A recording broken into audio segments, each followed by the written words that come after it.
Hello guys, আজকে আমি চলে এসেছি আরেকটা নতুন ভিডিও। সো গাইস, আপনার কি মোবাইলে important photo, video and document delete হয়ে গেছে সুচিন্তার কোনো কারণে? আজকে আমি এসে গেছি আপনাদেরকে শিখিয়ে দেবো কীভাবে ডিলিট হয়ে যাওয়া ফটো, ভিডিও অ্যান্ড ডকুমেন্ট ছাড়া ফিরিয়ে আনবেন। সো গাইস, বেশি দেরি না করে আপনার ভিডিওটা ফার্স্ট পর্যন্ত লাস্ট পর্যন্ত দেখতে থাকুন আর একটা সাবস্ক্রাইব করে দেবেন। সো গাইস, চলুন ভিডিওটা স্টার্ট করি। ফার্স্টে মোবাইলে থাকা প্লে স্টোরটা ওপেন করবেন। ওপেন করে নেওয়ার পর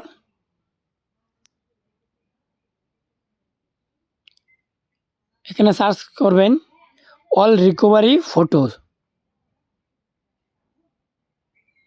এখানে আপনার ফার্স্টে যেটা অ্যাপসটা আছে এটা ক্লিক করবেন। ক্লিক করার পর এটা ইনস্টল করে নেবেন।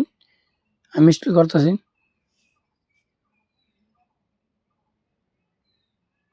ইনস্টল করে নেওয়ার পর হোম স্ক্রিন আসবে। হোম স্ক্রিন আসার পর এটা অ্যাপসটা ওপেন করবেন।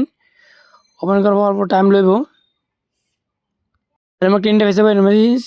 সিস্টেম দেওয়া এখানে রাইটে ক্লিক করে দেবেন। এখানে দেখেন photo, message, video, audio, document, contact, আপনার যেটা ইচ্ছা সেটা রিকভার করতে পারবেন। সো এখানে এলাও করে নেবেন। ফার্স্ট অফ এখানে ফটোস ক্লিক করে এখানে স্ক্যানিং ক্লিক করবেন। এই দেখেন স্ক্যানিং হচ্ছে। সো এই দেখেন আমার লাহে লাহে রিকভার হচ্ছে। এখানে দেখতে পারবেন কি ফটো রিকভার কীভাবে হচ্ছে। 5-10 সেকেন্ড স্ক্যানিং হওয়ার পর এখানে দেখতে পারবেন আপনার সামনে ফটো কীভাবে চলে আসে। এই দেখেন ডিলিট হওয়া ফটো কীভাবে চলে আসছে। সো আপনার গাইস, আপনারা এভাবে আপনাদের ডিলিট হওয়া ফটো বা ডকুমেন্ট যে কোনো আপনারা ফিরিয়ে আনতে পারবেন। সো গাইস, ভিডিও দেখে যদি ভালো লাগে একটা লাইক, কমেন্ট এন্ড সাবস্ক্রাইব করে বলবেন না। সো দেখা হচ্ছে নেক্সট ভিডিওতে। আজকে এখানে বাই বাই।